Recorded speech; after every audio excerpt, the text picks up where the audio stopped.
ভাবি কই আমার এক গ্লাস পানি দেন তো, গলাটা শুকায় গেছে, আমাদের ফ্রিজটাও নষ্ট। এই আপনি জানেন না আমি পর্দা করি? আস্তাগফিরুল্লাহ না বলে ঘরে আসেন, লজ্জা করে না? তওবা তওবা, আল্লাহ মাফ করো সবাইকে।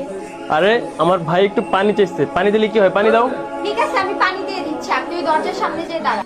ভাবি বুঝতে পারছি আপনি পর্দা করেন, কিন্তু আপনার এই কাজটা কিন্তু ঠিক হয় না। একটু ভদ্রতা বজায় রেখে কথা বলবেন।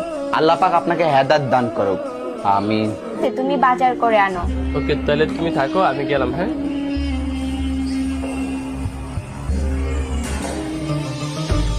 সোনা বন্ধু তুই আমারে মুক্তা দাও দেখাই জ্বালা, পিরিতে ঠেকা দিয়া যাইতে ধইরা মাইরালা। আবার। সোনা বন্ধু তুই আমারে ভাই ভালোই হয়েছে আপনাকে পেয়েছি। আপনি কি জানেন আপনার বউ পর্দার আড়ালে কতটা নষ্টামি করে? কি বললি তুই? অত্র এলাকায় আমার বউয়ের মতো কোনো মেয়ে নাই। আমার বউ 5 ওয়াক্ত নামাজ পড়ে, ইমানদার, সৎ, নেককার। আমার বউয়ের মতো পুরো এলাকায় কি পাড়া মহল্লার মতো তুই মেয়ে খুঁজে পাবি না। আর তুই আমারই সেসব কথা বলতেছিস? তোর সাহস কত বড়! তুই দিন দিন বেয়াদব হয়ে যাচ্ছিস। আসলে ভাই আমি খারাপ হয়ে গেলাম আপনার কাছে। আসলে উচিত কথার কোনো বাদ হয় না। আপনার হাত দুটা ধরি, আপনি একবার ঘরের ভিতরে লুকিয়ে থাকবেন কোনো খাটের তলে, দেখবেন আপনার বউ খালি করে কি কাজ করলো। করতেছো জান্নাত তুমি? আমি ওয়াজ শুনতেছি। ও আচ্ছা, তাহলে তুমি শোনো। আর নিচে হচ্ছে দারোয়ান চাচারা অনেক বেশি অসুস্থ। তার তো আর দেখাশোনার এখানে কেউ নাই।